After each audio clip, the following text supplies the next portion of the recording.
Hi everyone, hoping you all are doing fine and welcome to a new video. So guys, yes, we are continuing the series of I have prepared the every subject, the important chapter of every subject of CMA final. Okay, today we are covering the paper numbers 17 corporate financial reporting. So hope you understand that. Yes, guys, most of the student feel that this is the one of the toughest chapter in CMA final. You can say that paper number 17, but it is not true due to the course content. The course content is too much as compared to other subject. If we are talking about IDT, we are talking about paper number 19 and 20. So yes, paper number 17 is more content. So yes, in this video we will discuss about how we can easily do the with self-study or with coaching. We can easily score 60 plus in corporate financial reporting. Okay. Yes, I will also discuss about the important chapter as per my experience or as per my opinion. So hope you understand that. Let's discuss.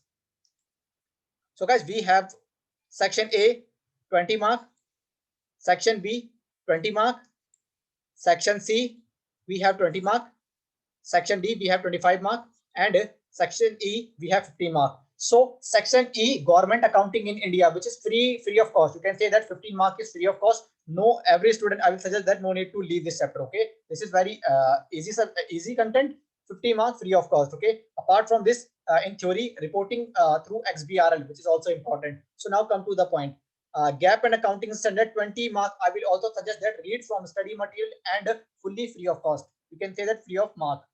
Now, I will suggest that I never suggest that you need to leave any topic, but those students who are giving both group and they want to do some, you can say that suggested topic which is important. So from out of section B or section C, I suggest that do anyone. You are seeing that you are doing 20 mark or 20 mark. Okay. So if you are doing section B, you can leave section C. And if you are interested in section C, you can leave section B. Okay. I also follow the same strategy, but I will not suggest that. If you have a sufficient time, so complete the section B or section C. Okay.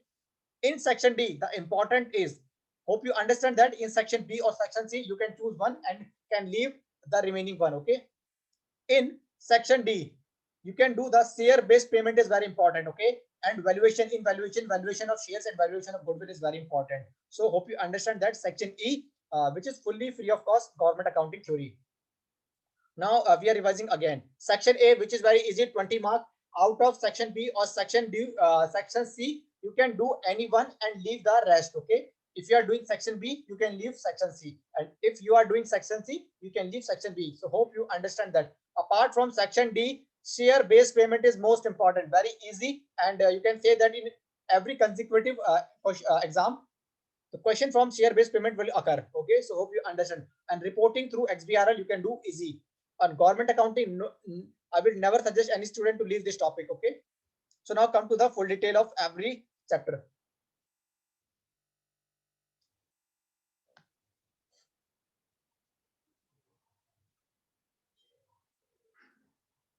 Study note number one, you can do from the study material. Okay. Very easy. No need to worry about.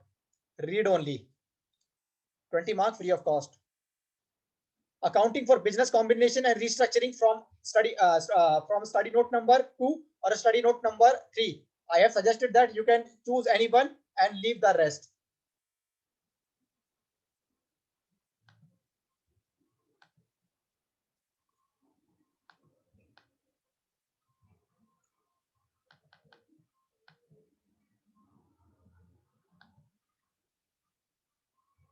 In study note number 4, you can do the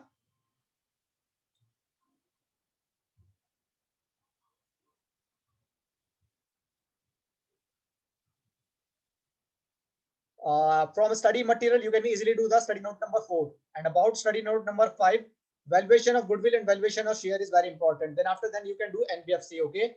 But D and C, valuation of shares and valuation of goodwill is very important. And apart from this, study note number 6, share based payment transition, very easy. And every, you can say that after one exam, share based payment question will come in the exam. So hope you understand that the importance of share based payment. Reporting through XBRL from study material, you can easily do. And government accounting, no student need to leave this portion. This is free of cost. You can say that, mark. So hope you understand that. Out of study note number 2 and study note number 3, you can leave anyone and do the same. So hope you understand that. And after watching this video, have any doubt, you can ask me. For today, that's all about in this video. Bye guys.